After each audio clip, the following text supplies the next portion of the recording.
Hi everyone, thank you for joining me this evening while I give my What is a Fair Trade presentation. I want to thank you all for being here. And while we get started on the presentation, I want to say that if you have any questions, please ask me afterwards. Send me a message or comment. Let's get started. All right, let me open up my presentation here. Okay, so what is meant by fair trade by Fung Tran? Table of contents, you're welcome to come back and look at it after the presentation.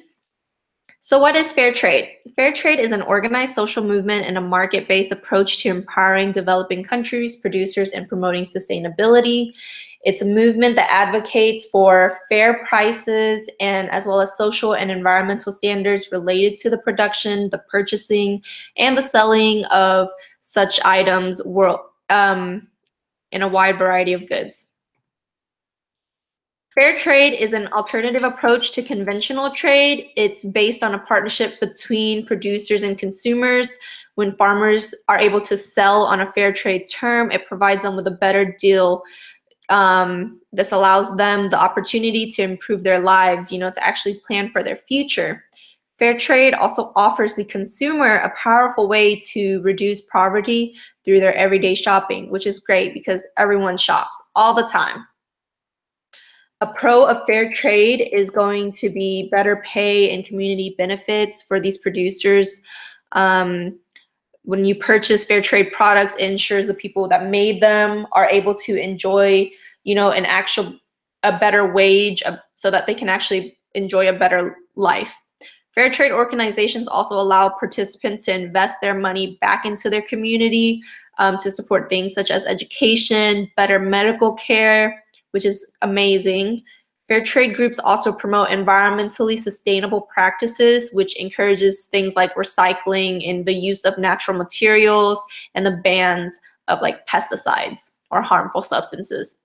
It promotes worker safety and protection.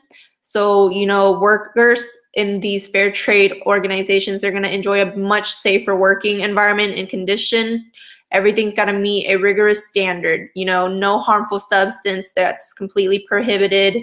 Managers of fair trade, they're there to protect children. They're going to make sure these children get education and that they're just not just exploited for cheaper labor.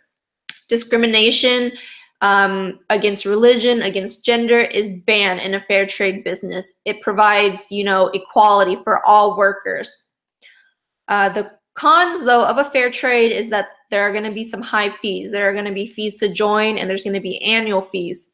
And some of these companies, these people and groups that want to join fair trade, they can't because they can't afford this expensive membership, and they can't get the certification. Other limitations are going to be some people will, of course, benefit, and there are going to be a few that fall through the cracks and don't benefit from fair trade. Those people are going to be people such as migrant workers who don't meet the requirement for fair trade. So as a result, they're deprived of the benefits that fair trade gives, such as higher wages and protection from exploitation. Some neat facts that I found about fair trade are that 1.65 million farmers and workers are involved in a fair trade certified organization. 26% of these farmers and workers are women, and in the larger plantation, 48% of them are women. And small producers, small organizations, they're able to, most of them put 31% of their premium income back into investing productivity and quality improvement. So they're investing in themselves. They're making themselves better for their workers, for their consumers. And on a larger fair trade plantation, 26% of these incomes are spent on education, which is great. My conclusion is that fair trade is a social movement which aims at supporting sustainable farming and helping producers in developing countries by introducing them to, better trading conditions. It aims on reducing exploitation of children, of women, and it empowers women workers and producers in rural labor markets. Though there are some limitations to fair trade, hopefully they will be able to fix these things, these problems, so that everyone is protected, so that everyone can stay protected. This is my works cited, so if you're interested, you want to learn more, you're welcome to go to these websites to find more information. You're also welcome to please ask me any questions. If you have any, just please message me. And once again, I want to thank you guys for joining me while I gave this presentation, for being patient with me, and thank you very much. And if you need anything, just please message me.